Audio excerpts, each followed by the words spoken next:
ಮಾತರ್ಮೇ ಮಾತರಿಶ್ವನ್ನ ಪಿತರತುಲಗುರೋ ಭ್ರಾತರಿಷ್ಟಾಪ್ತಬಂಧೋ ಸ್ವಾಮಿನ್ನ ಸರ್ವಾಂತರಾತ್ಮನ್ನ ಜರ ಜರಯಿತರ್ಜನ್ಮ ಮೃತ್ಯಾಮಯಾನಾಂ ಗೋವಿಂದೇ ದೇಹಿ ಭಕ್ತಿಂ ಭವತಿ ಚ ಭಗವನ್ನೂರ್ಜಿತಾಂ ನಿರ್ನಿಮಿತ್ತಾಂ ನಿರ್ವ್ಯಾಜಾಂ ನಿಶ್ಚಲಾಂ ಸದ್ಗುಣಗಣ ಬೃಹತೀಂ ಶಾಶ್ವತೀಮಾಶು ದೇವಾಂ ನಾರಾಯಣಂ ನಮಸ್ಕೃತ್ಯ ನರಂ ಚೈವ ನರೋತ್ತಮಂ ದೇವೀಂ ಸರಸ್ವತೀಂ ವ್ಯಾಸಂ ತತೋ ಜಯಮುದೀರಯೇ ವಿಜಾನತಾಂ ಅವಿತ್ತಸ್ಯ ಮಧ್ವಸ್ಯ ಜಗತಿ ಗುರೋಃ ಪೂರ್ವಾಚಾರ್ಯಮಹಿಷ್ಠಾನಾಂ ಇಯಂ ಪ್ರಣತಿಮಾಲಿಕಾ ಪೂರ್ಣಜ್ಞಾನಾಯ ವಿದ್ಮಹೇ ಪೂರ್ಣಾನಂದಾಯ ಧೀಮಹಿ ತನ್ನೋ ವ್ಯಾಸ ಪ್ರಚೋದಯಾತ್.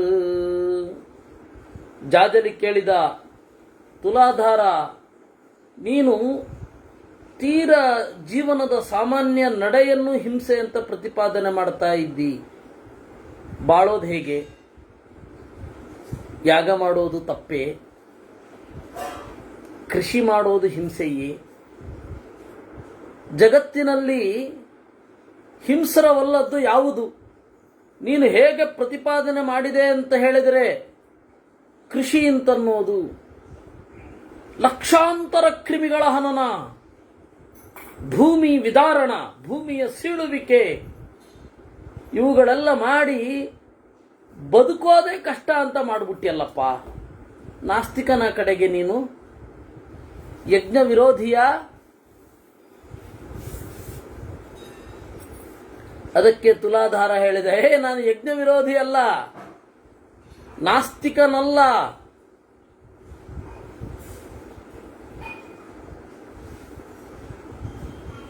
ನಾನು ನಾಸ್ತಿಕನಲ್ಲ, ನಾನು ಯಜ್ಞ ವಿರೋಧಿಯಲ್ಲ, ನಾನು ನಾಸ್ತಿಕನಲ್ಲ. ನಾನು ಯಜ್ಞವನ್ನು ನಿಂದನೆ ಮಾಡುತ್ತಿಲ್ಲ. ಯಜ್ಞವನ್ನು ಮಾಡುವವರಿಗೆ ಉತ್ಕಟವಾದ ನಮಸ್ಕಾರ ಮಾಡ್ತೇನೆ. ನಾನು ಹೇಳ್ತಾ ಇರೋದು, ಯಜ್ಞವನ್ನು ಮಾಡುವವ ಅದರ ತತ್ವವನ್ನು ತಿಳಿದಿರಬೇಕು ಅಂತ ಅಷ್ಟೇ.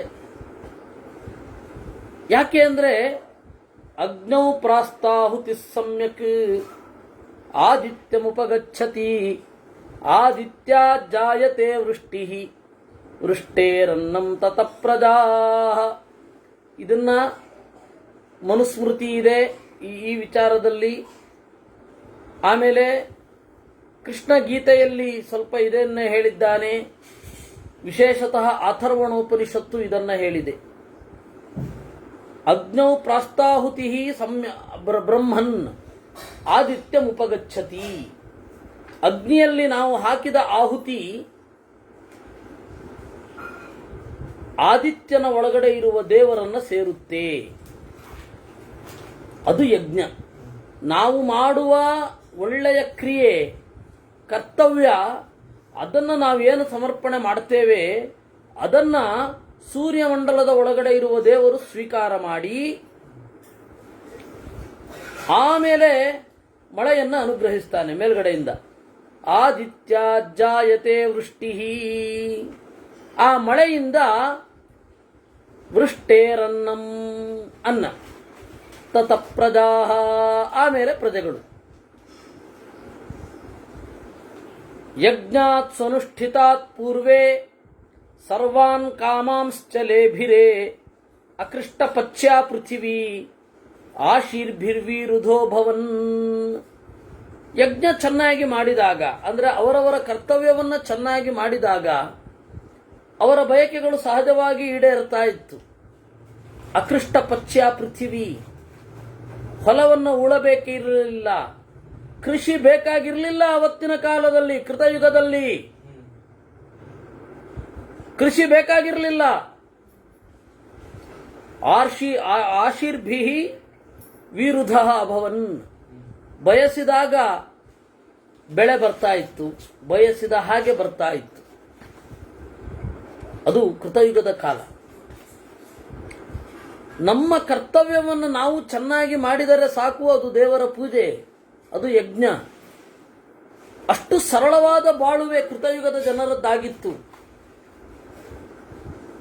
ನತೇ ಯಜ್ಞೇಶ್ವಾತ್ಮಸುವ ಫಲಂ ಪಶ್ಯಂತಿ ಕಿಂಚನ ಶಂಸಮಾನ ಫಲಂ ಯಜ್ಞೆ ಯೇ ಯಜೇರನ್ ಕಥಂಚನ.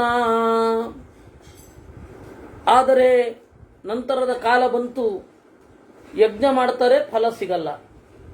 ಯಾಕೆಂದ್ರೆ ಯಜ್ಞ ತತ್ವವನ್ನು ತಿಳಿದಿಲ್ಲ. ಆದ್ದರಿಂದಾಗಿ ಯಜ್ಞ ತತ್ವವನ್ನು ತಿಳಿಯಬೇಕು ಅನ್ನೋದು ನನ್ನ ಉದ್ದೇಶವೇ ವಿನಃ ನಾನು ನಾಸ್ತಿಕ ಅಲ್ಲ, ಯಜ್ಞದ ವಿರೋಧಿ ಅಲ್ಲ. ನತೇ ಯಜ್ಞೇಶು ಆತ್ಮಸುವ ಫಲಂ ಪಶ್ಯಂತಿ ಕಿಂಚನ. ಯಜ್ಞದಲ್ಲೇ ಆಗಲಿ ತಮ್ಮಲ್ಲೇ ಆಗಲಿ ಯಾವುದೇ ಫಲವನ್ನೋ ಬೆಳವಣಿಗೆಯನ್ನೋ ಅವರು ಕಾಣೋದಿಲ್ಲ. ಯಾಕೆ ಅಂದರೆ ಅವರಿಗೆ ಫಲದಲ್ಲಿ ಲಕ್ಷ್ಯ ಇರುತ್ತೆ, ಪೂಜೆಯ ಸೊಗಸಿನಲ್ಲಿ ಸೊಬಗಿನಲ್ಲಿ, ಪೂಜೆಯಲ್ಲಿ ಆತ್ಮಾರ್ಪಣೆಯಲ್ಲಿ ಅವರಿಗೆ ಲಕ್ಷ್ಯವೇ ಇರಲ್ಲ. ಎಷ್ಟು ಹೊತ್ತು ಪೂಜೆ ಮಾಡಿದ್ರೇನು, ಆ ಆತ್ಮಾರ್ಪಣೆ ಅನ್ನೋದು ಬೇಕು. ಆ ಆತ್ಮಾರ್ಪಣೆಯ ಸೊಬಗು ಅಲ್ಲಿ ಇಲ್ಲ.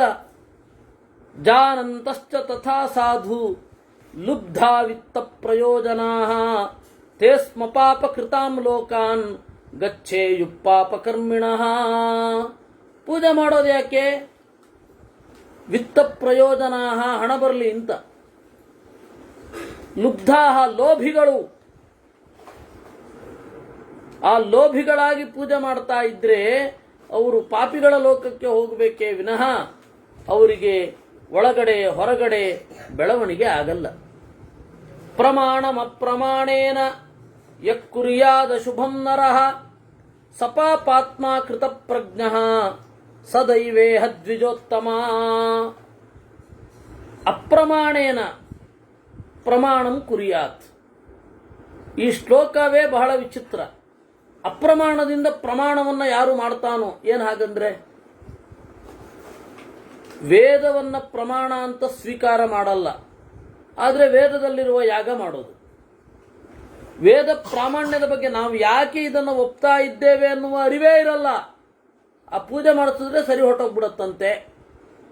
ಆ ಪೂಜೆ ಎಲ್ಲಿ ಇದೆ, ಅದರ ಸಾಹಿತ್ಯ ಯಾವುದು, ಆ ಸಾಹಿತ್ಯದ ಮೂಲ ಯಾವುದು, ಆ ಮೂಲ ಸಾಹಿತ್ಯದಲ್ಲಿ ಏನು ಅರ್ಥ ಇದೆ, ಇದು ಯಾವುದನ್ನು ತಿಳ್ಕೊಳ್ಳಿಕ್ಕೆ ಹೋಗಲ್ಲ. ನಮ್ಮ ಬಾಳು ಅದರಂತೆ ಇದೆಯಾ? ಅದು ಸೆಟ್ ಆಗತ್ತಾ ನಮಗೆ? ಇದ್ಯಾವುದೂ ನೋಡಲ್ಲ.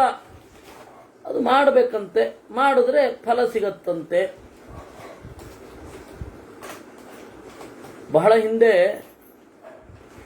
ಒಬ್ಬ ನಟ ನನ್ನನ್ನು ಎದುರುಗೊಳ್ತಾ ಇದ್ದ ಯಾವುದೋ ಕಾರಣದಿಂದ. ಅವನು ಹೇಳೋನು, ಎಲ್ಲರನ್ನೂ ಕೊಂದು ಬಿಡಬೇಕು, ಆ ಥರದ್ದು ಏನಾರು ಒಂದಿದ್ರೆ ಹೇಳಿ ಅಂತ.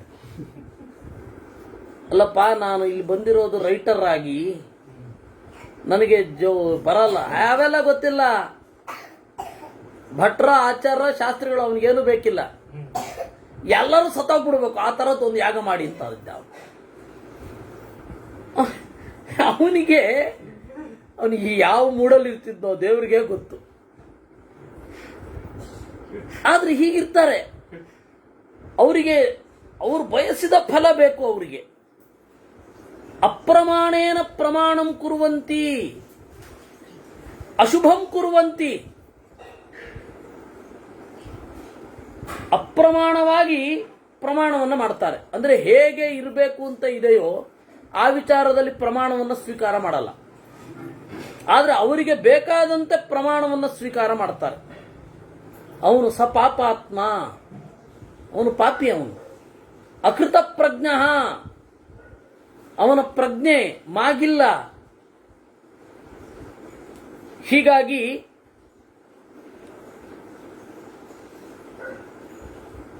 ಅಂಥವರು ಪಾಪಿಗಳ ಲೋಕಕ್ಕೇನೆ ಹೋಗೋದು. ಹಾಗಾದ್ರೆ ಹೇಗಿರಬೇಕು? ಕರ್ತವ್ಯಮಿತಿ ಕರ್ತವ್ಯಂ ವೇತ್ತಿಯೋ ಬ್ರಾಹ್ಮಣೋ ಭಯಂ ಬ್ರಾಹ್ಮೇ ಸ ವರ್ತತೆ ಲೋಕೆ ನೈತತ್ ಕರ್ತವ್ಯತಾ ಪುನಃ.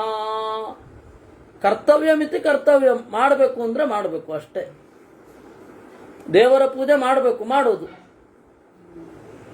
ನಮಗೆ ಇಂತಹ ಫಲ ಸಿಗದೆ ಹೋದರೆ ಈ ದೇವರೇ ಅಸಂಗತ ಅಲ್ಲ.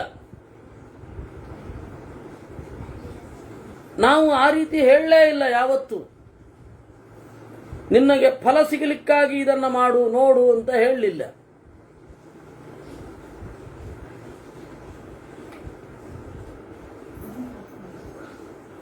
ಈ ತರಹದವರೇ ಜಗತ್ತಿನಲ್ಲಿ ಇರುವುದು.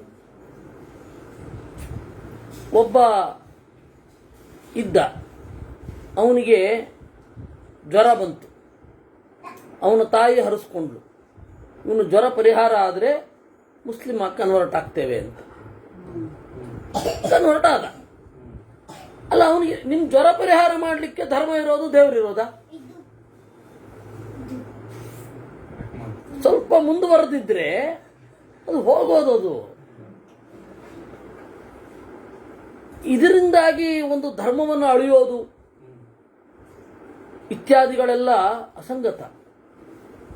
ಒಬ್ಬನಿಗೆ ವಿದ್ಯೆ ಒಲಿಲಿಲ್ಲ, ನಿನಗೆ ವಿದ್ಯೆ ಒಲಿಯೋದಿಲ್ಲ ಅಂತ ಜ್ಯೋತಿಷ್ಕರು ಹೇಳಿಬಿಟ್ರಂತೆ. ಇವನು ಬದಲಾದ, ಅವನು ಈಗ ವಿದ್ಯೆ ಒಲಿದಿದೆ ಅಂತ ಹೇಳ್ಕೊತಾನೆ. ಈಗಲೂ ಅವನಿಗೆ ವಿದ್ಯೆ ಅನ್ನೋದು ಗೊತ್ತಿಲ್ಲ, ಅವನ ಪ್ರೊಫೆಷನ್ ಮಾತ್ರ ಗೊತ್ತಿದ್ದು ಬಂದಿರೋದು. ಇದೆಲ್ಲ ಸಮಸ್ಯೆಗಳು. ಇದೆಲ್ಲ ಕರ್ತವ್ಯ ಮಿತಿ ಕರ್ತವ್ಯಂ. ನಮ್ಮ ಕರ್ತವ್ಯ ನಾವು ಮಾಡಬೇಕು. ನಮಗೆ ಏನು ಬಂದಿದೆಯೋ ಅದನ್ನು ನಾವು ಸ್ವೀಕಾರ ಮಾಡ್ತೇವೆ ಅಂತನ್ನುವ ಧೀರಭಾವ ಇರಬೇಕು. ಅವನು ಬ್ರಾಹ್ಮಣ. ಬ್ರಾಹ್ಮಣ ಅಂದರೆ ಯಾರು? ತನ್ನ ಕರ್ತವ್ಯವನ್ನು ಮಾಡಬೇಕು, ಕರ್ತವ್ಯ ಅಂತ ಮಾಡಬೇಕು, ವಿನಃ ಅದರಿಂದ ಫಲವನ್ನು ಎಕ್ಸ್ಪೆಕ್ಟ್ ಮಾಡಬಾರದು. ಅವನು ಬ್ರಾಹ್ಮಣ. ಬ್ರಾಹ್ಮೇತ ವರ್ತತೆ ಲೋಕೆ ನೈತತ್ ಕರ್ತವ್ಯತಾ ಪುನಃ. ಅವನು ಬ್ರಹ್ಮನ ಲೋಕಕ್ಕೆ ಹೋಗ್ತಾನೆ. ವಿಗುಣಂಚ ಪುನಃಕರ್ಮ ಜ್ಯಾಯ ಇತ್ಯನುಶುಶ್ರುಮ ಸರ್ವಭೂತೋಪಕಾರಶ್ಚ ಫಲಭಾವೇ ಚ ಸಂಯಮ. ವಿಗುಣಂಚ ಪುನಃಕರ್ಮ, ಅವನ ಕರ್ಮದಲ್ಲಿ ಎಷ್ಟೋ ಲೋಪಗಳಿರಬಹುದು, ಆದರೆ ಕರ್ತವ್ಯ ಅಂತ ಮಾಡ್ತಾ ಇದ್ರೆ ಜ್ಯಾಯ ಇತಿ ಅನುಶುಶ್ರುಮ, ಅದೇ ಹಿರಿದಾದದ್ದು ಅಂತ ಕೇಳ್ತೇವೆ. ಸರ್ವಭೂತೋಪಕಾರಶ್ಚ ಫಲಭಾವೇ ಚ ಸಂಯಮ. ಅಂತಹವನ ಕರ್ಮದಿಂದ ಎಲ್ಲ ಜೀವರಿಗೆ ಉಪಕಾರ. ಫಲಭಾವೇ ಚ ಸಂಯಮ. ಫಲದ ಅಸ್ತಿತ್ವದಲ್ಲಿ ಸಂಯಮ ಇರಬೇಕು. ಸಿಕ್ಬಿಡ್ಬೇಕು, ಸಿಗದೆ ಹೋದ್ರೆ ಎಲ್ಲ ವೇಸ್ಟ್ ಅಂತನ್ನುವ ಉಗ್ರವಾದ ಮನೋಭಾವ ಇರಬಾರದು. ಯಾಕೆ ಇರೋದು ನೀವು ಅಂತ ದೇವತೆಗಳನ್ನು ಬೈಯೋದು. ಇವನು ಸೇವೆ ಮಾಡ್ಕೊಂಡಿರ್ಬೇಕು. ದೇವರೆಲ್ಲ ಇವನು ಸೇವೆ ಮಾಡ್ಕೊಂಡಿರ್ಬೇಕು. ಆದರೆ ಇವನಿಗೆಲ್ಲ ಅನುಕೂಲ ಇದ್ದಾಗ ನೋಡೋದು ಇಲ್ಲ, ಕೇಳೋದು ಇಲ್ಲ, ಅದ್ರ ಬಗ್ಗೆ ತಲೆನೂ ಕೆಡಿಸ್ಕೊಳ್ಳೋಲ್ಲ. ಎಲ್ಲ ಸುಖವಾಗಿದ್ದಾಗ ದೇವತೆಗಳನ್ನು ಕುರಿತು ಚಿಂತನೆ ಮಾಡೋದು ಅಷ್ಟರಲ್ಲೇ ಇರುತ್ತೆ. ಇದೆಲ್ಲ ಪ್ರವೃತ್ತಿ ದೋಷಗಳು. ಆ ಪ್ರವೃತ್ತಿ ದೋಷಗಳಿರದೇ ಯಜ್ಞ ಮಾಡಬೇಕು ಅನ್ನೋದು ನನ್ನ ಅಭಿಪ್ರಾಯವಷ್ಟೇ. ಆ ಫಲಭಾವದಲ್ಲಿ ಸಂಯಮ. ಯಾವುದೇ ಒಂದು ಕ್ರಿಯೆಯ ಫಲ, ಅದರಲ್ಲಿ ಸಂಯಮ ಇರಬೇಕು. ಬಹಳ ದೊಡ್ಡ ಸಂದೇಶ ಇದು. ಸತ್ಯಯಜ್ಞ ಜಪಯಜ್ಞ ಅಲುಬ್ಧಾಶ್ಚಾತ್ಮವೃತ್ತಯ ಉತ್ಪನ್ನ ತ್ಯಾಗಿನ ಸರ್ವೇ ಜನ ಆಸನ್ನ ಮತ್ಸರಾ. ದೇವರನ್ನ ಪೂಜೆ ಮಾಡುವವರು ಸತ್ಯಯಜ್ಞ, ಸಜ್ಜನರಿಗೆ ಹಿತವಾದ ಪೂಜೆಯವರು, ಜಪವನ್ನು ಚೆನ್ನಾಗಿ ಮಾಡುವವರು, ಇವರಿಗಿಂತ ಅಲುಬ್ಧ ಲೋಭವಿರದವರು, ಆತ್ಮವೃತ್ತಯ ಜೀವಸ್ವರೂಪದ ಬಗೆಗೆ, ಅಂತರ್ಯಾಮಿಯಾದ ನಾರಾಯಣನ ಬಗೆಗೆ ಚಿಂತಿಸಿದವರು, ಉತ್ಪನ್ನ ತ್ಯಾಗಿನ ಸರ್ವೇ ಹುಟ್ಟುವುದನ್ನ ಬೇರೆಯವರಿಗೆ ಕೊಡುವವರು, ಅಥವಾ ಮನಸ್ಸಿನಲ್ಲಿ ಇದು ನನ್ನದಲ್ಲ ಅನ್ನುವ ಭಾವನೆ ಇರುವವರು. ಎಷ್ಟೇ ಪಡ್ಕೊಳ್ತಾ ಇದ್ರು ಇದು ನನ್ನದಲ್ಲ ಅನ್ನುವ ಭಾವನೆ ಯಾರಿಗೆ ಇರುತ್ತೆ, ಯಾರು ಮಾತ್ಸರ್ಯವನ್ನು ತ್ಯಾಗ ಮಾಡಿರ್ತಾರೆ, ಕ್ಷೇತ್ರಜ್ಞ ತತ್ವಜ್ಞ, ಕ್ಷೇತ್ರವೆಂಬ ಬ್ರಹ್ಮಾಂಡ ಪಿಂಡಾಂಡಗಳನ್ನು ಇದರ ಒಳಗಡೆ ಅಂತರ್ಯಾಮಿಯಾದ ಕ್ಷೇತ್ರಜ್ಞನನ್ನ ತಿಳಿದವರು ಕ್ಷೇತ್ರಜ್ಞ ತತ್ವಜ್ಞ, ಸ್ವಯಜ್ಞ ಪರಿನಿಷ್ಠಿತಾ, ತಮ್ಮ ಕರ್ತವ್ಯವನ್ನ ಮಾಡುವವರು, ಬ್ರಾಹ್ಮಂ ವೇದ ಮಧೀಯಂತೆ ತೋಷಯಂತ್ಯಮರಾನಪಿ, ಪೌರುಷೇಯ ವೇದವೋ ಅಪೌರುಷೇಯ ವೇದವೋ ಅಧ್ಯಯನ ಮಾಡಿ ದೇವತೆಗಳನ್ನು ಸಂತಸಗೊಳಿಸಿದವರು. ಇಂಥವರನ್ನು ನಾನು ನಮಸ್ಕರಿಸುವುದು. ನಮ್ಮ ಹಿರಿಯರು ಹೀಗೆ ಬಾಳ್ತಾ ಇದ್ರು. ನಮ್ಮ ಹಿರಿಯರು ಹೀಗೆ ಬಾಳ್ತಾ ಇದ್ರು. ದೋಷಗಳಿರಬಹುದು, ಆದರೆ ದೋಷಗಳ ನಡುವೆ ಈ ಗುಣಗಳ ಇಣುಕುವಿಕೆ ಕಾಣಿಸ್ತಾ ಇತ್ತು. ಈಗಿನವರಲ್ಲಿಯೂ ಸ್ವಲ್ಪ ದೋಷಗಳಿರಬಹುದು, ಆದರೆ ಪ್ರಮುಖವಾದ ಪಾಯಿಂಟ್ ಇರಬೇಕಾದದ್ದಿದು. ದೋಷ ಯಾರಲ್ಲಿರಲ್ಲ, ಎಲ್ಲರಲ್ಲಿಯೂ ಇರುತ್ತೆ. ಆದರೆ ಪ್ರಧಾನವಾಗಿ ದೋಷ ಅಂತ ಇಲ್ಲ. ಆದರೆ ಇವತ್ತು ಭಾರತವನ್ನು ವಿರೋಧಿಸುವವರಿಗೆ, ಭಾರತೀಯತೆಯನ್ನು ವಿರೋಧಿಸುವವರಿಗೆ ಈ ಐಡಿಯಾ ಇಲ್ಲ. ವೈಯಕ್ತಿಕವಾದ ದೋಷಗಳಿರಬಹುದು, ಅದು ಶಾಸ್ತ್ರದ ದೋಷವಲ್ಲ, ಮತದ ದೋಷವಲ್ಲ. ಅಖಿಲಂ ದೈವತಂ ಸರ್ವಂ ಬ್ರಹ್ಮನ್ ಬ್ರಹ್ಮಣಿ ಸಂಶ್ರಿತಂ ತೃಪ್ಯಂತಿ ತೃಪ್ಯತೋ ದೇವಾ ತೃಪ್ತಾಸ್ತೃಪ್ತಸ್ಯ ಜಾಜಲೇ. ಅದರಿಂದಾಗಿ ಈ ನಾರಾಯಣನ ಪ್ರತಿಮೆ ಯಾರು ಅಂತಂದ್ರೆ ಬ್ರಾಹ್ಮಣರು. ದೇವರ ಪ್ರತಿಮೆ ಬ್ರಾಹ್ಮಣರು. ಅಖಿಲಂ ದೈವತಂ ಸರ್ವಂ ಬ್ರಹ್ಮ ಬ್ರಹ್ಮಣಿ ಸಂಶ್ರಿತಂ. ಅವರು ತೃಪ್ತರಾದರೆ ದೇವತೆಗಳು ತೃಪ್ತರಾದ ಹಾಗೆ, ಅವರು ಮುನಿದರೆ ದೇವತೆಗಳು ಮುನಿದ ಹಾಗೆ. ಅಂದರೆ ಹೀಗಿರಬೇಕು. ಇದನ್ನು ಮರೆತವರಲ್ಲ, ಹೀಗಿರಬೇಕು. ಹೀಗೆ ಯಾರಿದ್ರೂ ಕೂಡ ಅವರಲ್ಲಿ ದೇವರ ಸನ್ನಿಧಾನ ಇರುತ್ತೆ. ಯಥಾ ಮೃತ ರಸೈಸ್ತೃಪ್ತಾ ನಾಭಿನಂದತಿ ಕಿಂಚನ ತಥಾ ಪ್ರಜ್ಞಾನ ತೃಪ್ತಸ್ಯ ನಿತ್ಯ ತೃಪ್ತಿ ಸುಖೋದ್ಭವ. ಯಾವ ರೀತಿ ಅಮೃತ ರಸದಿಂದ ತೃಪ್ತರಾದವರು ಬೇರೆ ಏನನ್ನು ಬಯಸುವುದಿಲ್ಲವೋ, ಹಾಗೆ ಜ್ಞಾನದಿಂದ ತೃಪ್ತರಾದವರು ಇನ್ನೇನನ್ನು ಬಯಸುವಲ್ಲ. ಆ ಸುಖ ಅವರಲ್ಲಿ ಕಾಣಿಸ್ತಾ ಇರುತ್ತೆ, ಆ ತೃಪ್ತಿ. ಅದರಿಂದಾಗಿ ಜ್ಞಾನದಿಂದ ತೃಪ್ತಿಯನ್ನು ಗಳಿಸಿಕೊಳ್ಳೋದರತ್ತ ಸಾಗಬೇಕು. ಅಂಥವರಿಗೆ ನಮಸ್ಕಾರ ಅಂತಾನೆ. ಯಾರು? ತುಲಾಧಾರ. ಧರ್ಮಾರಾಮೋ ಧರ್ಮಪರಃ ಕೃತ್ಸ್ನಂ ವ್ಯವಸಿತಸ್ತಥಾ ಅಸ್ತಿನಸ್ತತ್ವತೋ ಭೂಯಃ ಇತಿ ಪ್ರಾಜ್ಞಾತ್ ತ್ವಮವೇಕ್ಷತೆ.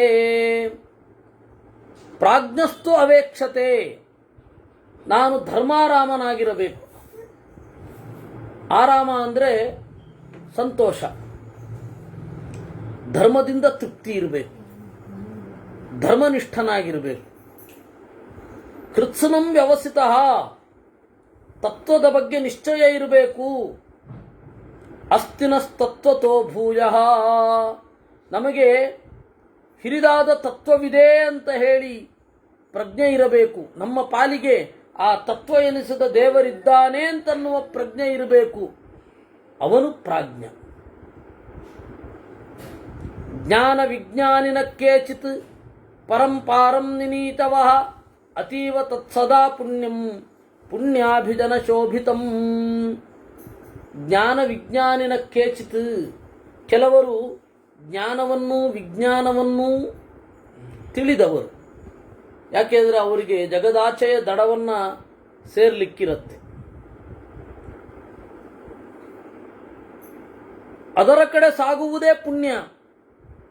ಯತ್ರ ಗತ್ವಾ ನ ಶೋಚಂತಿ ನಚ್ಚವಂತೆ ವ್ಯಥಂತಿ ಚ ತೇತು ತದ್ಬ್ರಹ್ಮಣ ಸ್ಥಾನಂ ಪ್ರಾಪ್ನುವಂತಿ ಸಾತ್ವಿಕಾ. ಯತ್ರ ಗತ್ವಾ ನ ಶೋಚಂತಿ. ಇಂಥವ್ರು ಎಲ್ಲಿಗೆ ಹೋಗ್ತಾರೆ?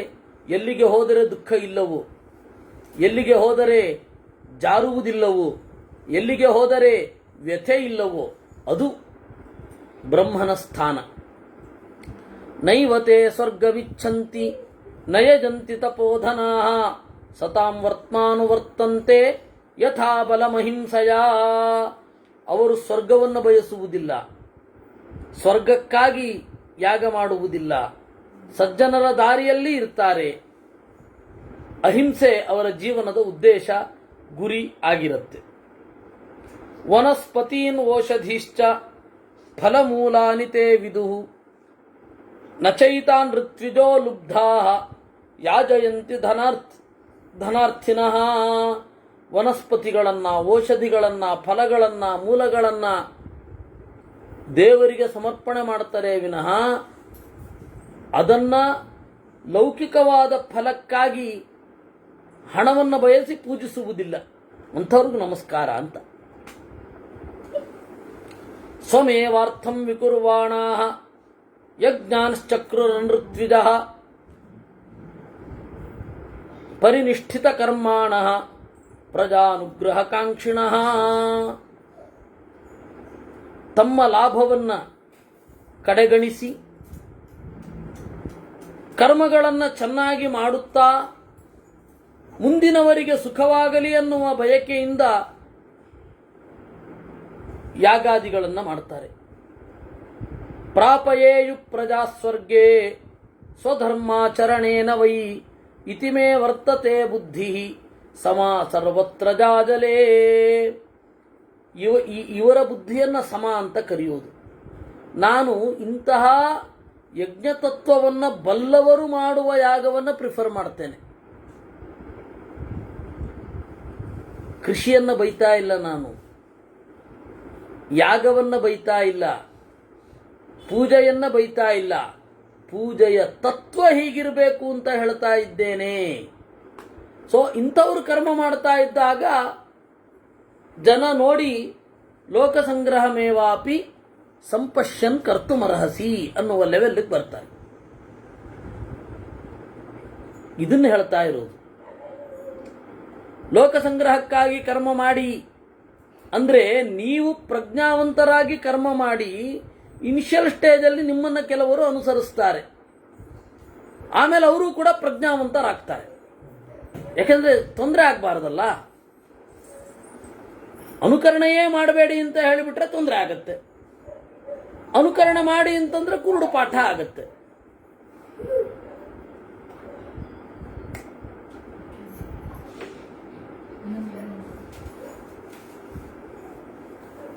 ಅನುಕರಣೆಯೇ ಮಾಡಿ ಅಂತ ಹೇಳಿದ್ರೆ ಅನುಕರಣೆ ಮಾತ್ರ ಮಾಡ್ತಾ ಇರಿ ಅಂದ್ರೆ ಕುರುಡು ಪಾಠ. ಅನುಕರಣೆಯನ್ನೇ ಮಾಡಬೇಡಿ ಅಂತಂದ್ರೆ ಏನ್ ಮಾಡಬೇಕು? ಆ ಸ್ಟೇಜ್ ಬರೋ ತನಕ ಮಕ್ಕಳು ತಂದೆಯ ಮಾತನ್ನ, ತಾಯಿಯ ಮಾತನ್ನ ಆಡ್ತಾರೆ. ಸ್ವಂತ ಬುದ್ಧಿಯಿಂದ ಆಡ್ತಾರೇನು? ಎಂತ ಸ್ವಂತ ಬುದ್ಧಿಯೂ ಇರಲ್ಲ, ಅಲ್ಲಿ ಹೇಳಿದ್ದನ್ನು ಹೇಳ್ತಾ ಇರ್ತಾರೆ. ಕ್ರಮೇಣ ಅವ್ರಿಗೆ ಬುದ್ಧಿ ಬಂದು ಅವರು ತಿಳಿಯಬೇಕಾದ ತತ್ವವನ್ನು ತಿಳಿದು, ಅದಕ್ಕೆ 18-19 ವರ್ಷ ಆಗಬೇಕು ಅವ್ರಿಗೆ, ಸ್ವತಂತ್ರವಾಗಿ ಯೋಚನೆ ಮಾಡುವಂತಹ ಶಕ್ತಿ. ಅದಕ್ಕಿಂತ ಮೊದಲು ಪ್ರಶ್ನೆ ಮಾಡ್ತಾರೆ, ಉತ್ತರವನ್ನು ಜೀರ್ಣಿಸ್ಕೊಳ್ಳಿಕ್ಕಾಗಲ್ಲ. ತಂದೆ ತಾಯಿಗಳ ಅತ್ಯಭಿಮಾನದಿಂದ ಓ ಬುದ್ಧಿವಂತರು, ನನ್ನ ಮಗಳು ಬುದ್ಧಿವಂತಳು, ನನ್ನ ಮಗ ಬುದ್ಧಿವಂತ, ಆ ಪ್ರಶ್ನೆ ಮಾಡ್ಲಿಕ್ಕೆ ಮಾತ್ರ ಬಂದಿರುತ್ತೆ, ಉತ್ತರ ಅರ್ಗಿಸ್ಕೊಳ್ಳಿಕ್ಕೆ ಗೊತ್ತಿರಲ್ಲ. ಅದರಿಂದಾಗಿ ಆ ರೀತಿ ಅವ್ರಿಗೆ ಏನು ಮೊದಲು ಅನುಕರಿಸ್ರಪ್ಪ, ತಂದೆ ಹೇಗೆ ಮಾಡ್ತಾರೆ, ತಾಯಿ ಹೇಗೆ ಮಾಡ್ತಾರೆ ಮಾಡ್ತಾರೆ. ಅದೇ ಅಂತಿಮ ಅಲ್ವಲ್ಲ. ಆ ರೀತಿ ಆ ಸ್ಟೇಜ್ ಅದು. ಆ ಸ್ಟೇಜು ಏನು? ಮೊದಲು ಸಜ್ಜನರು ಶಿಷ್ಟಾಚಾರದವರು ಮಾಡುವ ಹಾಗೆ ಮಾಡೋದು, ಶಿಷ್ಟಾಚಾರವನ್ನು. ಆಮೇಲೆ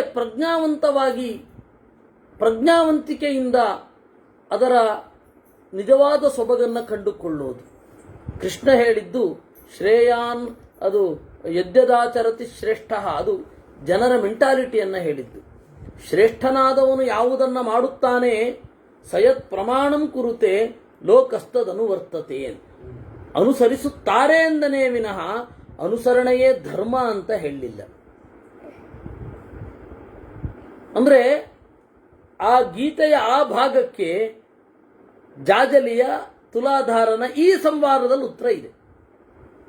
ವ್ಯಾಖ್ಯಾನ ಇದು ಗೀತೆಗೆ ವ್ಯಾಖ್ಯಾನ. ಶಾಂತಿ ಪರ್ವ ಅಂತ ಅನ್ನೋದು ಯಾವ ಯಾವ ಲೆವೆಲ್ಲಿನಲ್ಲಿ ವ್ಯಾಖ್ಯಾನ ಅಂತ. ಪ್ರಯುಂಜತೆ ಯೇನ ಯಜ್ಞೆ ಸದಾ ಪ್ರಾಜ್ಞಾದ್ವಿಜರಚಭ ತೇನ ತೇ ದೇವಯಾನೇನ ಪಥಾ ಯಾಂತಿ ಮಹಾಮುನೇ. ಯಾವುದರಿಂದ ಯಜ್ಞದಲ್ಲಿ ಅವರು ತಮ್ಮನ್ನು ತೊಡಗಿಸಿಕೊಳ್ಳುತ್ತಾರೋ ಆ ದಾರಿಯಲ್ಲಿ ಸಾಗಿ ದೇವಯಾನೇನ ಪಥ ಒಳ್ಳೆಯ ದಾರಿಯಿಂದ ಸಾಗುತ್ತಾರೆ. ಆ ವೃತ್ತಿಸ್ತತ್ರ ಚೈಕೇಶಾಂ ನಾಸ್ಯಾ ವೃತ್ತಿರ್ಮನೀಷಿಣಾಂ ಉಭೌತೌ ದೇವಯಾನೇನ ಗಚ್ಚತೋ ಜಾಜಲೆ ಯಥಾ. ಕೆಲವರಿಗೆ ಆವೃತ್ತಿ ಇರುತ್ತೆ, ಆದರೆ ದೇವಯಾನದಲ್ಲಿ ಸಾಗುವವನಿಗೆ ಆವೃತ್ತಿ ಇರುವುದಿಲ್ಲ. ಇದು ಉತ್ಕ್ರಾಂತಿಗೆ ಸಂಬಂಧಪಟ್ಟ ಮಾತು. ಸ್ವಯಂ ಚೈಷಾಂ ಅನಡ್ವಾಹೋ ಯುಂಜಂತಿ ಚ ವಹಂತಿ ಚ ಸ್ವಯಮುಸ್ರಾಶ್ಚ ದುಹತೆ ಮನಸ್ಸಂಕಲ್ಪ ಸಿದ್ಧಿಭಿಃ. ಸ್ವಯಂ ಚೈಷಾಂ ಅನಡ್ವಾಹ ಯುಂಜಂತಿ. ಕೆಲವರು ಎತ್ತುಗಳನ್ನು ಗಾಡಿಗೆ ಹೂಡುತ್ತಾರೆ, ತಾವೇ ಎತ್ತುಗಳಂತೆ ವಹಂತಿಚ ಭಾರವನ್ನು ಹೊರುತ್ತಾರೆ ಕೂಡ. ಸ್ವಯಂ ಉಸ್ರಾಶ್ಚ ದುಹತೆ ಕೆಲವರು ತಾವೇ ಹಾಲು ಕರೆಯುತ್ತಾರೆ. ಯಾಕೆಂದ್ರೆ ಮನಸ್ಸಂಕಲ್ಪ ಸಿದ್ಧಿಯಾಗಲಿ ಅಂತ. ಅಂದ್ರೆ ಇಷ್ಟು ಕಷ್ಟಪಡ್ತಾರೆ. ಸ್ವಯಂ ಯೂಪಾನುಪಾದಾಯ ಯಜಂತೆ ಸ್ವಪ್ತ ದಕ್ಷಿಣಾ. ತಾವೇ ಮರವನ್ನು ಕತ್ತರಿಸಿ ಬಲಿಗಂಭವನ್ನ ಮಾಡ್ತಾರೆ, ತಾವೇ ಹೋಮ ಮಾಡ್ತಾರೆ.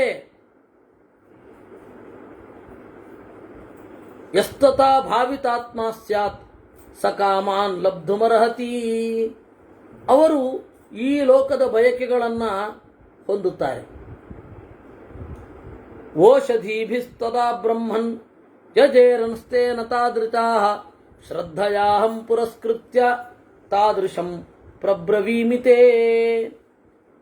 ಔಷಧಿಗಳಿಂದ ಹೋಮಿಸುತ್ತಾರೆ. ಇದೆಲ್ಲ ಮಾಡೋದು ಯಾಕೆ? ಭೌತಿಕವಾದ ಬಯಕೆಯನ್ನು ಪೂರೈಸಿಕೊಳ್ಳಲಿಕ್ಕೆ. ಯಜ್ಞದ ಎಲ್ಲ ಕ್ರಿಯೆಗಳನ್ನ ತಾವೇ ಮಾಡ್ತಾರೆ.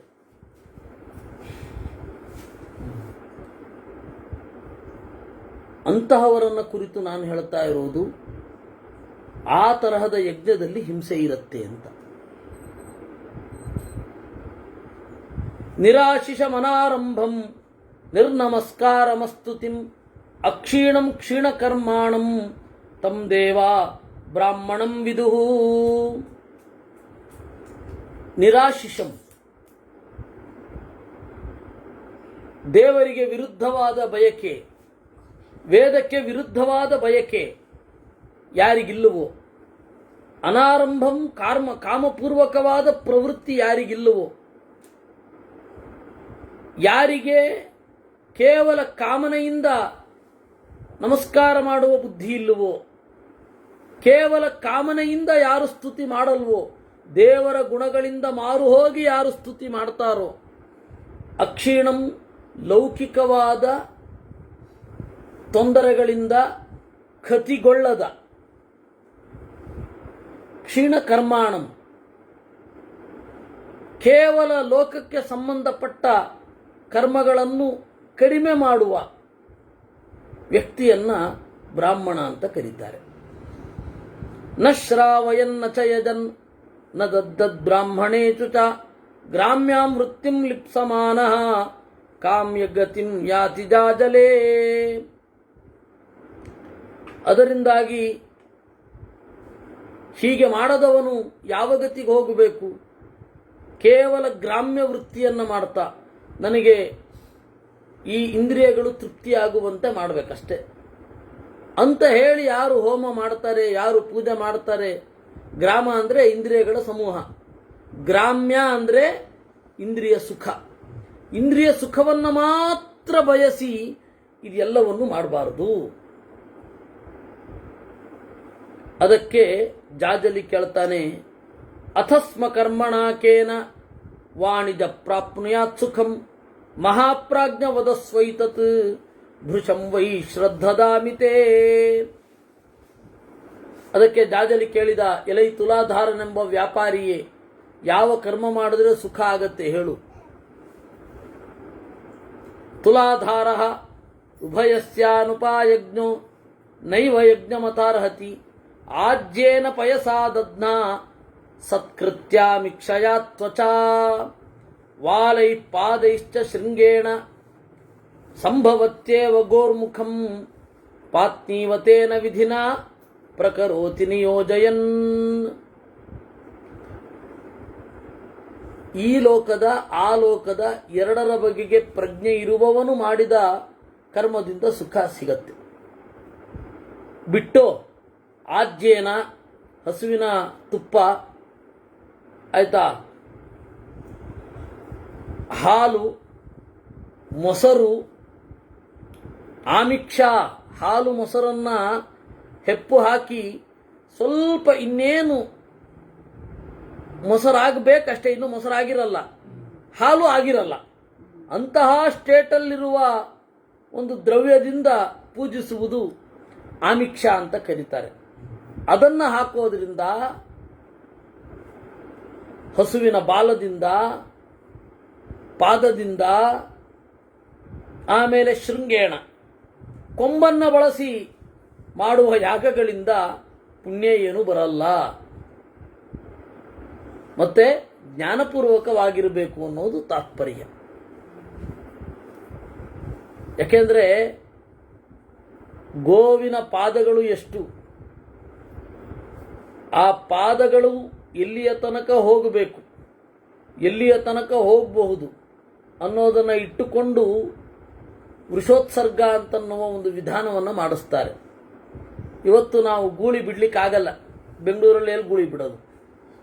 ಅದಕ್ಕೆ ಕೇವಲ ಅವರೇನು ಮಾಡ್ತಾರೆ, ಒಂದು ಗೋವಿನ ಇದನ್ನು ಮಾಡಿ, ಪ್ರತಿಕೃತಿಯನ್ನು ಮಾಡಿ, ಇದು ದಕ್ಷಿಣ ದಿಕ್ಕು, ಈ ದಕ್ಷಿಣ ಸಮುದ್ರಾಂತದ ತನಕ ನೀನು ಹೋಗಬಹುದು ಅಂತ ಹೇಳಿ ಮಾಡ್ತಾರೆ. ನಾಲ್ಕೂ ದಿಕ್ಕಿಗೆ ತಿರುಗಿ ಆ ವೃಷೋತ್ಸರ್ಗ ಅಂತ ಅಕ್ಕಿ ಹಿಟ್ಟಿನಿಂದ ಈ ಎತ್ತಿನ ಗೊಂಬೆಯನ್ನು ಮಾಡ್ತಾರೆ. ಎತ್ತಿನ ಗೊಂಬೆಯನ್ನು ಮಾಡಿ, ಹಸುವಿನ ಬೊಂಬೆಯನ್ನು ಮಾಡಿ, ಅದೆರಡಕ್ಕೆ ನಮಸ್ಕಾರ. ಸಾಂಕೇತಿಕವಾಗಿ ಮಾಡಬೇಕು. ಗೋವನ್ನು ಬಿಡ್ಲಿಕ್ಕಾಗಲ್ಲ, ಯಾರೋ ಒಬ್ಬ ಬಂದು ಹೊಡ್ಕೊಂಡು ಹೊಟ್ಟೋಗ್ತಾನೆ ಹಿಟ್ಟಂಡ್ರನ್ನು. ಅದರಿಂದಾಗಿ ನಾವೀಗ ಸಾಂಕೇತಿಕವಾಗಿ ಮಾಡ್ತಾ ಇದ್ದೇವೆ. ಆಗ ಗೋವಿನ ಪಾದಗಳು ಎಲ್ಲಿಯ ತನಕ ಹೋಗಬಹುದೋ ಆ ಹಿತಕ್ಕಾಗಿ ಒಂದು ಹೋಮ ಮಾಡಲಿಕ್ಕೆ ಇರ್ತಿತ್ತು. ಇವತ್ತಿಗೂ ಮಾಡಿಸ್ತಾರೆ, ಅದೇ ಸಾಂಕೇತಿಕವಾಗಿ. ಹಾಗೆ ಎಲ್ಲ ದಿಕ್ಕಿನಲ್ಲಿ ತಿರುಗಿಸಿ ವೃಷೋತ್ಸರ್ಗ ಹೋಮವನ್ನು ಮಾಡಿಸ್ತಾರೆ. ಆ ವೃಷೋತ್ಸರ್ಗ ಹೋಮದ ಪ್ರಕ್ರಿಯೆಯನ್ನ ಇವನು ಹೇಳ್ತಾ ಇರೋದು. ವಾಲೈ ಪಾದೈಶ್ಚ ಶೃಂಗೇಣ, ಬಾಲದಿಂದ ಪಾದದಿಂದ ಕೊಂಬನ್ನು ಪೂಜಿಸಿ, ಆಯ್ತಾ, ಕೇವಲ ಗೋವುಗಳನ್ನು ಪೂಜಿಸಿ ಒಳ್ಳೆಯ ಗತಿಯನ್ನು ಪಡೆಯಲಾಗುವುದಿಲ್ಲ. ಸರ್ವಾ ನದ್ಯಾ ಸರಸ್ವತ್ಯಾ ಸರ್ವೇ ಪುಣ್ಯಾಚೀಲೋಚ್ಚಯಾಃ ಜಾಜಲೆ ತೀರ್ಥಮಾತ್ಮೇವ ಮಾಸ್ಮದೇಶಾತಿ ತಿರ್ಭವೇತ್. ಅದರಿಂದಾಗಿ ಒಂದು ತಿಳ್ಕೋ, ತೀರ್ಥಯಾತ್ರೆ ಅಂತ ಹೊರಗಡೆ ಹೋಗುವ ಅಗತ್ಯ ಇಲ್ಲ. ಸರ್ವಾ ನದ್ಯ ಸರಸ್ವತ್ಯ, ಇದೊಂದು ತಿಳ್ಕೋ. ನದಿಗಳೆಲ್ಲ ಸರಸ್ವತಿಯೇ. ನೀನು ದೇವರನ್ನ ಅನುಸಂಧಾನ ಮಾಡಿ ಮುಳುಗಿದರೆ ಅಲ್ಲಿ ಗಂಗೆ ಬರಬೇಕು, ಬರತ್ತೆ. ಸರ್ವಾ ನದ್ಯ ಸರಸ್ವತ್ಯ ಸರ್ವಾ ಪುಣ್ಯಾಶಿಲೋಚ್ಚಯಾ. ಯಾವುದೇ ಶಿಲೆಯಲ್ಲಿ ನೀನು ದೇವರನ್ನು ಆವಾಹಿಸಬಹುದು. ಜಾಜಲೆ ತೀರ್ಥಮಾತ್ಮೇವಾ, ನೀನೇ ಒಂದು ತೀರ್ಥ. ತೀರ್ಥ ಅಂದ್ರೆ ಪವಿತ್ರ. ತಾರಯತಿ ಇತಿ ತೀರ್ಥಂ. ತೀರ್ಥವನ್ನು ತೀರ್ಥ ಅಂತ ಯಾಕೆ ಕರೆಯೋದು? ತಾರಯತಿ, ನಮ್ಮನ್ನು ದಾಟಿಸುತ್ತೆ. ಮನಃಶುದ್ಧಿಯ ಮೂಲಕ ಜ್ಞಾನವನ್ನು ಕೊಟ್ಟು ಈ ತೀರ್ಥ ದಾಟಿಸುತ್ತೆ. ಗಂಗಾದಿ ತೀರ್ಥಗಳು ಮನಃಶುದ್ಧಿ ಉಂಟು ಮಾಡಿ ದೇವರತ್ತ ದಾಟಿಸೋದು ಶಾಸ್ತ್ರಗಳು. ಹೀಗಾಗಿ ಎರಡನ್ನೂ ತೀರ್ಥ ಅಂತಾನೆ ಕರೆಯೋದು.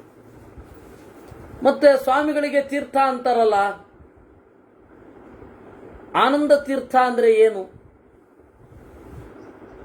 ಎರಡರ್ಥ. ಆನಂದನೆಂಬ ಭಗವದ್ ರೂಪದಿಂದ ತಾವು ಪವಿತ್ರರಾದವರು,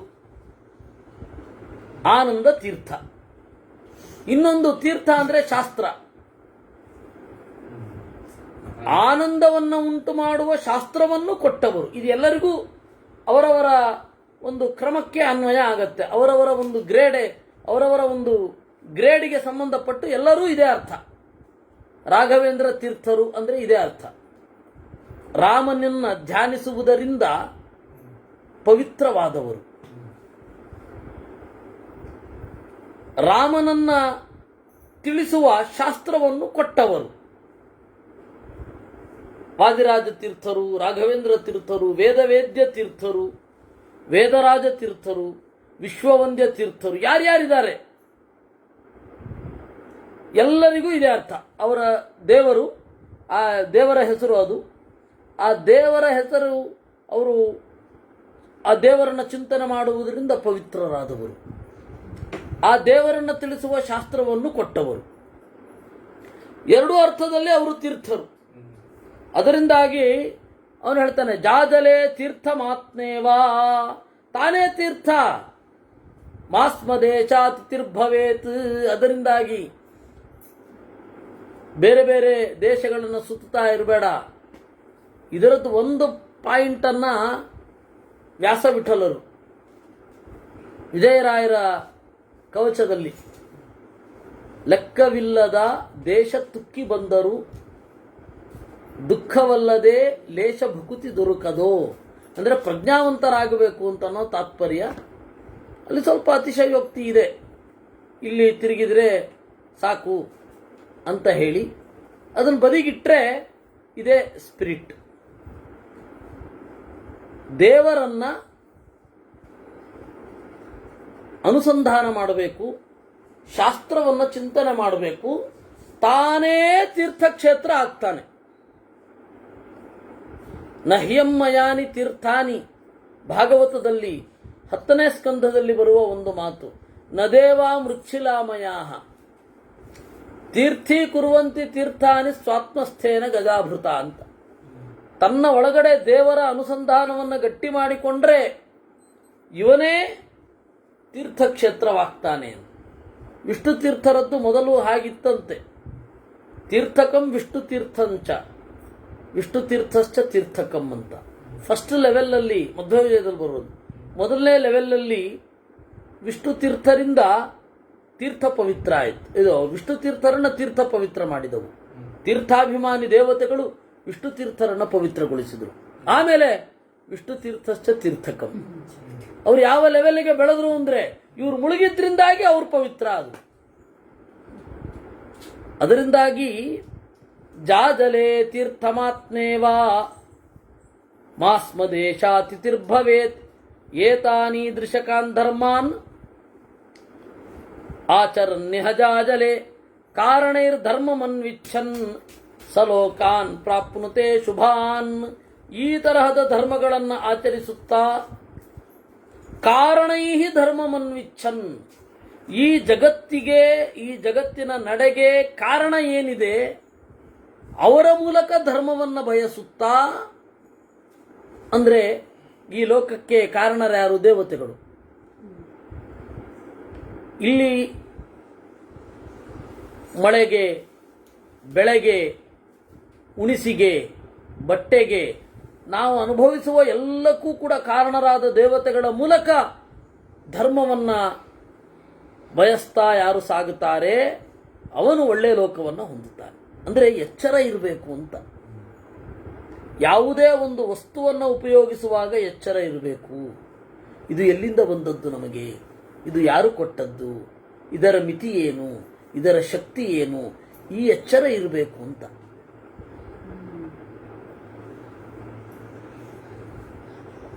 ಈಗ ಅಕ್ಕಿ ಎಲ್ಲಿಂದ ಬರೋದು ಅಂತಂದ್ರೆ ಅಂಗಡಿಯಿಂದ ಅಂತಾರೆ ಮಕ್ಕಳು. ಒಬ್ರು ಅಕ್ಕಿ ಮರ ಹುಡ್ಕೊಂಡು ಹೋಗಿದ್ರು, ಗೊತ್ತಾ ನಿಮ್ಗೆ? ಮರದಲ್ಲಿ ಬಿಡತ್ತೆ ಅಂತ ಅನ್ಕೊಂಡ್ಬಿಟ್ಟಿದ್ರು ಅಕ್ಕಿ. ಹಾಗಲ್ಲ, ನಾವು ಇದನ್ನ ಪ್ರತಿಯೊಂದರ ಬಗೆಗೆ ಎಚ್ಚರ ಇರಬೇಕು. ಎಲ್ಲಿಂದ ಬಂತು, ಯಾಕೆ ಬಂತು, ಇದಿರೋದು ಯಾಕೆ, ನಾವು ಇದನ್ನು ಯಾಕೆ ಸ್ವೀಕಾರ ಮಾಡಬೇಕು, ಸ್ವೀಕಾರ ಮಾಡಿದ್ದರ ಪ್ರಯೋಜನ ಏನು, ಇದೆಲ್ಲವನ್ನ ತಿಳ್ಕೊಳ್ಬೇಕು. ಇದು ಕಾರಣೈ ಧರ್ಮಮನ್ವಿಚ್ಛನ್ ಸಲೋಕಾನ್ ಪ್ರಾಪ್ನುತೆ ಶುಭಾನ್ ಏತಾನೀದೃಚಕಾನ್ ಧರ್ಮಾನ್ ತುಲಾಧಾರ ಪ್ರಶಂಸತಿ ಉಪಪತ್ಯಾಹಿ ಸಂಪನ್ನಾನ್ ನಿತ್ಯಂ ಸದ್ಭಿರ್ನಿಷೇವಿತಾನ್. ಈ ತರಹದ ಯುಕ್ತಿಯಿಂದ ಕೂಡಿದ ಉಪಪತ್ಯ ಸಂಪನ್ನಾನ್, ಯುಕ್ತಿಯಿಂದ ಕೂಡಿದ ಶಾಸ್ತ್ರಕ್ಕೆ ಸಿದ್ಧವಾದ ವಿಚಾರಗಳನ್ನು ತುಲಾಧಾರ ಹೇಳಿದ ಅನ್ನುವಲ್ಲಿಗೆ 248ನೇ ಅಧ್ಯಾಯ. ತುಲಾಧಾರ ಸದ್ಭಿರ್ವಾ ಯದಿವಾ ಸದ್ಭಿಃ ಅಯಂ ಪಂಥಾ ಸಮಾಸ್ಥಿತಃ ಪ್ರತ್ಯಕ್ಷಂ ಕ್ರಿಯತಾಂ ಸಾಧು ತಥೋ ಜ್ಞಾಸ್ಯಸಿ ಯದ್ಯಥಾ. ನೋಡು, ಸಜ್ಜನರಿರಬಹುದು, ಅಸಜ್ಜನರಿರಬಹುದು. ಈ ದಾರಿಯನ್ನ ತುಳಿತಾ ಇದ್ದಾರೆ, ಲೋಕದ ನಡೆ. ಇವರೆಲ್ಲರೂ ಹೇಳೋದು ಎಲ್ರಿಗೂ ಉಪಕಾರ ಆಗಬೇಕು ಅಂತಾನೆ. ಅಸಜ್ಜನರು ಮಾತಾಡ್ತಾರೆ, ಸಜ್ಜನರು ಮಾತಾಡ್ತಾರೆ. ಆದರೆ ಸಜ್ಜನರ ನಡೆ ಪ್ರಜ್ಞಾಪೂರ್ವಕವಾಗಿರುತ್ತೆ, ಅಸಜ್ಜನರ ನಡೆ ವಿಪರೀತ ಜ್ಞಾನಪೂರ್ವಕವಾಗಿರುತ್ತೆ. ಇದನ್ನ ಪ್ರತ್ಯಕ್ಷಂ ಕ್ರಿಯತಾಂ ಸಾಧು, ಪ್ರತ್ಯಕ್ಷವಾಗಿ ನೀನು ತಿಳಿಬೇಕು, ನಿನ್ನ ಅನುಭವಕ್ಕೆ ಬರಬೇಕು. ಏತೇ ಚಕುಂತಾ ಬಹವಃ ಸಮಂತಾದ್ವಿಚರಂತಿಹ ತವೋತ್ತಮಾಂಗೇ ತಂಭೂತಾಃ ಶೇನಾಶ್ಚಾನ್ಯಾಶ್ಚ ಜಾತಯಃ.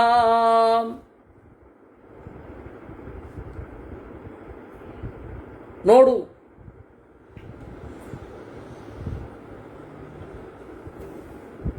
ಏತೇ ಶಕುಂತಾ ಬಹವಃ, ಇಲ್ಲಿ ನೋಡು, ಹಕ್ಕಿಗಳೆಲ್ಲ ಹಾರ್ತಾ ಇದೆ, ಕಾಣಿಸ್ತಾ ಇದೆಯಾ ನಿನ್ನ ತಲೆ ಮೇಲೆ? ತವೋತ್ತಮಾಂಗೇ ತಂಭೂತಾಃ ಶೇನಾಶ್ಚಾನ್ಯಾಶ್ಚ ಜಾತಯಃ, ನಿನ್ನ ತಲೆಯ ಮೇಲೆ ಗಿಡುಗಗಳುಂಟು, ಗುಬ್ಬಿಗಳುಂಟು, ಎಲ್ಲ ಉಂಟು. ನೀನು ಆಶ್ರಯ ಕೊಟ್ಟವುಗಳು ಇರಬಹುದಲ್ವಾ?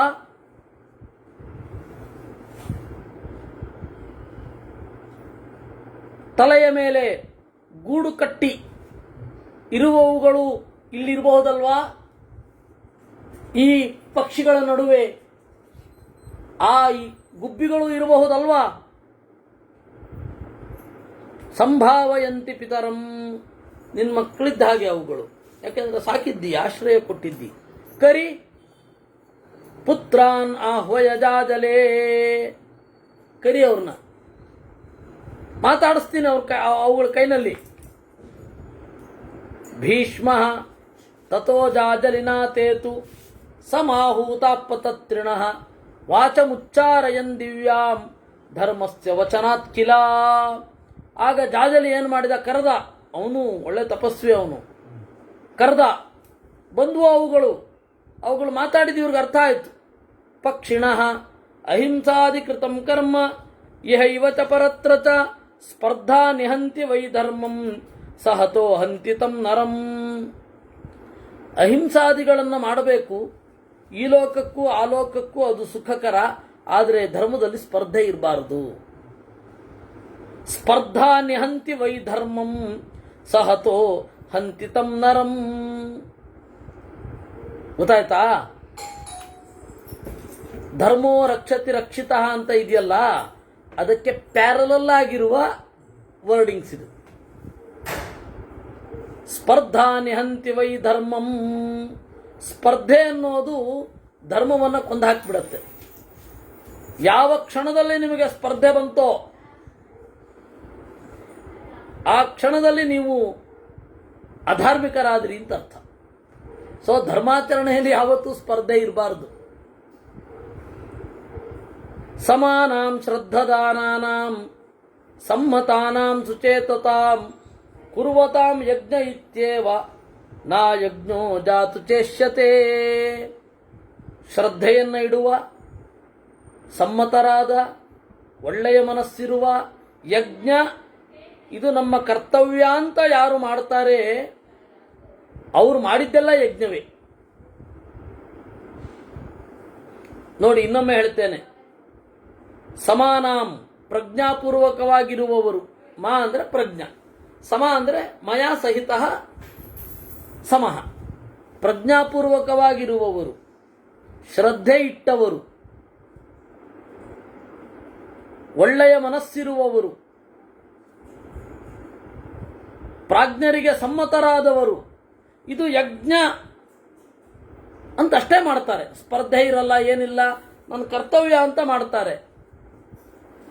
ನಾ ಯಜ್ಞೋ ಜಾತು ಚೇಷ್ಯತೆ. ಅವರು ಮಾಡಿದ್ದೆಲ್ಲ ಯಜ್ಞವೇ. ಶ್ರದ್ಧಾ ವೈ ಸಾತ್ವಿಕೀ ದೇವಿ ಸೂರ್ಯಸ್ಯ ದುಹಿತಾನ್ ಋಷು ಸಾವಿತ್ರಿ ಪ್ರಸವಿತ್ರಿ ಚ ಹವಿರ್ಧಾನಮಯೀ ತತಃ. ಆ ಪಕ್ಷಿಗಳು ಹೇಳಿದುವಂತೆ, ಶ್ರದ್ಧಾ ವೈ ಸಾತ್ವಿಕೀ ದೇವಿ ಸೂರ್ಯಸ್ಯ ದುಹಿತ. ಶ್ರದ್ಧಾ ಏನು ಜೀವರಲ್ಲಿ ದೇವರ ಬಗೆಗೆ ವಿಶ್ವಾಸವನ್ನ ನೀಡುವ ದೇವಿ, ಅವಳ ಹೆಸರು ಶ್ರದ್ಧಾ ಅಂತ. ಬೇರೆ ಯಾರೂ ಅಲ್ಲ, ಅವಳ ಹೆಸರು ಭಾರತಿ ಅಂತ. ಶ್ರದ್ಧಾ ಸೂಕ್ತ ಅಂತ ಹೇಳಿ 10ನೇ ಮಂಡಲದಲ್ಲಿದೆ. ಮಧ್ವಾಚಾರ್ಯರು ಶ್ರದ್ಧಾ ಅಂತ ಹೇಳಿ ಮಹಾಭಾರತ ತಾತ್ಪರ್ಯ ನಿರ್ಣಯದಲ್ಲಿ ಶ್ರದ್ಧಾ ಅನ್ನೋದು ಭಾರತೀಯ ಹೆಸರು ಅಂತ ಹೇಳಿದ್ದಾರೆ. ಅವಳು ಏನ್ ಮಾಡ್ತಾಳೆ? ದೇವರ ಅಸ್ತಿತ್ವದ ವಿಶ್ವಾಸವನ್ನು ಮೂಡಿಸ್ತಾಳೆ. ಅವಳ ಅನುಗ್ರಹ ಇಲ್ಲದಿದ್ದರೆ ದೇವರ ಅಸ್ತಿತ್ವದ ಬಗ್ಗೆ ಭರವಸೆ ಇರಲ್ಲ, ವಿಶ್ವಾಸ ಇರಲ್ಲ. ಅದರಿಂದಾಗಿ ಅವಳ ಹೆಸರು ಶ್ರದ್ಧಾ. ಅವಳು ಯಾರು? ಸೂರ್ಯಸ್ಯ ದುಹಿತ. ಪ್ರಜ್ಞಾವಂತರಿಗೆ ಮಾತ್ರ ಗೋಚರ ಆಗುವ ನಾರಾಯಣನ ಮಗಳು. ಸೂರಿ ಅಂದ್ರೆ ಜ್ಞಾನಿಗಳು. ಸೂರ್ಯ ಜ್ಞಾನಿಗಳಿಂದ ಗಮ್ಯ. ಜ್ಞಾನಿಗಳಿಂದ ಗಮ್ಯ ಯಾರು? ಸೂರ್ಯನ ಒಳಗಡೆ ಇರುವ ನಾರಾಯಣ, ಅವನ ಹೆಂಡತಿ. ಪ್ರಧಾನ ಸಂಜ್ಞಾ ಪ್ರಕೃತಿರ್ಜನ ಜನಿತ್ರಿ. ಶ್ರದ್ಧಾ ಅಂತ ಇನ್ನೊಬ್ಬಳು. ಪ್ರದ್ಯುಮ್ನ ತಶ್ಚಾತ ಕೃತೌ ಸ್ತ್ರೀಯೌ ದ್ವೇ ಪ್ರಧಾನ ಸಂಜ್ಞಾ ಪ್ರಕೃತಿರ್ಜನಿತ್ರಿ. ಇನ್ನೊಬ್ಬಳು ಶ್ರದ್ಧಾ. ಪ್ರಜಜ್ಞತರು ಯಮಳೆ ತತ್ರ ಪೂರ್ವ. ಮಧ್ವರು ಹೇಳೋದು, ಪ್ರದ್ಯುಮ್ನನಿಗೆ ಇಬ್ಬರು ಅವಳಿ ಮಕ್ಕಳು, ಹೆಣ್ಣು ಮಕ್ಕಳು. ಮೊದಲನೇ ಅವಳು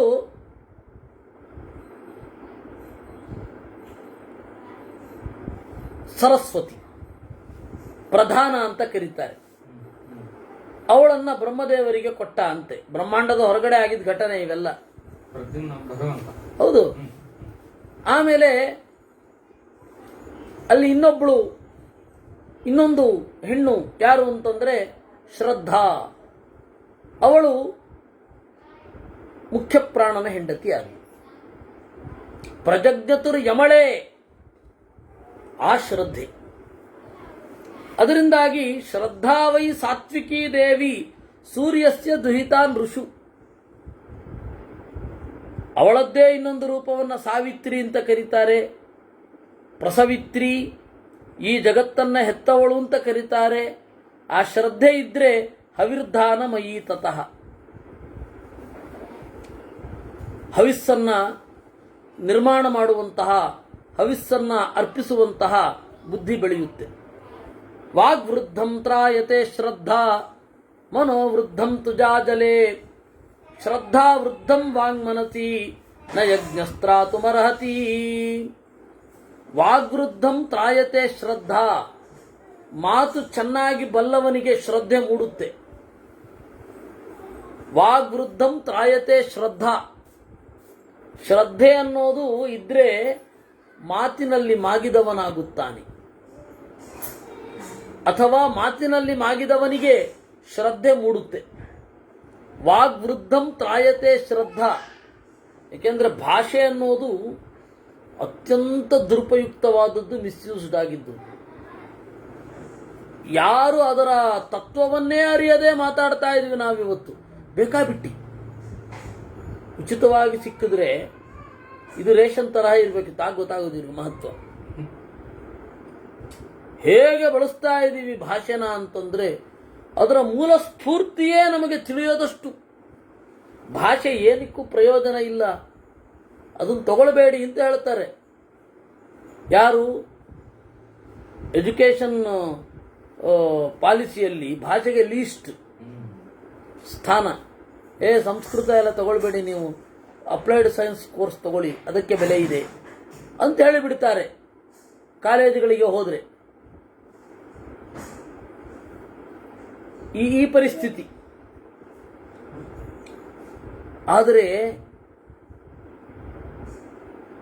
ಒಬ್ಬ ಚೆನ್ನಾಗಿ ನಡಿಬೇಕು ಅಂತಾದರೆ, ಒಬ್ಬನಲ್ಲಿ ಒಳ್ಳೆಯತನ ಮೂಡಬೇಕು ಅಂತಾದರೆ ಭಾಷೆಯ ಪಾತ್ರವೂ ಬಹಳ ಇದೆ. ಅದರಿಂದಾಗಿ ವಾಗ್ವೃದ್ಧಂ ತ್ರಾಯತೆ ಶ್ರದ್ಧಾ. ಶ್ರದ್ಧೆ ಯಾರನ್ನ ರಕ್ಷಣೆ ಮಾಡುತ್ತೆ? ಮಾತಿನಲ್ಲಿ ಮಾಗಿದವನನ್ನು. ಮನೋವೃದ್ಧಂ ಚಜಾಜಲೇ. ಯಾರ ಮನಸ್ಸು ಬೆಳೆದಿರುತ್ತೆ, ಯಾರಿಗೆ ಮೆಚುರಿಟಿ ಇರುತ್ತೆ, ಅವರನ್ನ ಶ್ರದ್ಧೆ ರಕ್ಷಣೆ ಮಾಡುತ್ತೆ. ಶ್ರದ್ಧಾ ವೃದ್ಧಂ ವಾಂಗ್ಮನತಿ ನ ಯಜ್ಞಸ್ತ್ರಾತುಮರ್ಹತಿ.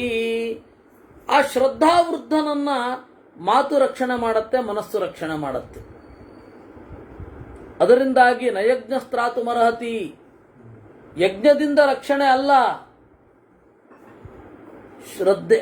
ಯಜ್ಞವನ್ನ ಮಾಡಲಿಕ್ಕೆ ಬೇಕಾದ ಮಾತು ಮನಸ್ಸುಗಳಿಂದ ರಕ್ಷಣೆ, ಶ್ರದ್ಧೆಯಿಂದ ರಕ್ಷಣೆ ಜೀವನಿಗೆ. ಸೆಕ್ಯೂರಿಟಿ ಯಾವುದು? ಸೆಕ್ಯೂರಿಟಿ? ಶ್ರದ್ಧೆ ಸೆಕ್ಯೂರಿಟಿ, ಬುದ್ಧಿ ಸೆಕ್ಯೂರಿಟಿ, ಮಾತು ಸೆಕ್ಯೂರಿಟಿ. ಜೀವನವನ್ನು ರಕ್ಷಣೆ ಮಾಡುವಂಥದ್ದು ಇವು ಮೂರು. ಆ ಶ್ರದ್ಧೆ ಅನ್ನೋದು ಮೂಡಬೇಕು ಅಂತಾದರೆ ಇವೆರಡು ಇದೆ. ಇಲ್ಲಿ ಬ್ರಹ್ಮದೇವರು ಮಾತನಾಡಿದ್ದೊಂದು ಇದೆಯಂತೆ, ಆ ಪಕ್ಷಿಗಳು ಹೇಳ್ತಾ ಇವೆ. ಅದನ್ನ ನಾವು ನಾಳೆ ನೋಡೋಣ. ಈ ಜಾಗದಲ್ಲಿ ಇರಲ್ಲ ಅಷ್ಟೆ. ಯಾಕೆಂದ್ರೆ ನಾಳೆ ಯಾರಾದರೂ ಬರಬೇಕು ಅಂತ ಪ್ರಚೋದನೆಯಾಗಿ ನಮ್ಮ ಮನೆಗೆ ಬಂದರೆ ಅವಾಗಲೇ ನಾವಿಲ್ಲದೆ ಹೋದ್ರೆ ಅಂತ ಬೇರೆ ಜಾಗದಲ್ಲಿ ಮಾಡಬೇಕಾಗ್ತಾ ಇದೆ. ಪಕ್ಕದಲ್ಲಿ ಏನೋ ಒಂದು ಕನ್ಸ್ಟ್ರಕ್ಷನ್ ಆಗ್ತಾ ಇದೆ. ಆದ್ದರಿಂದ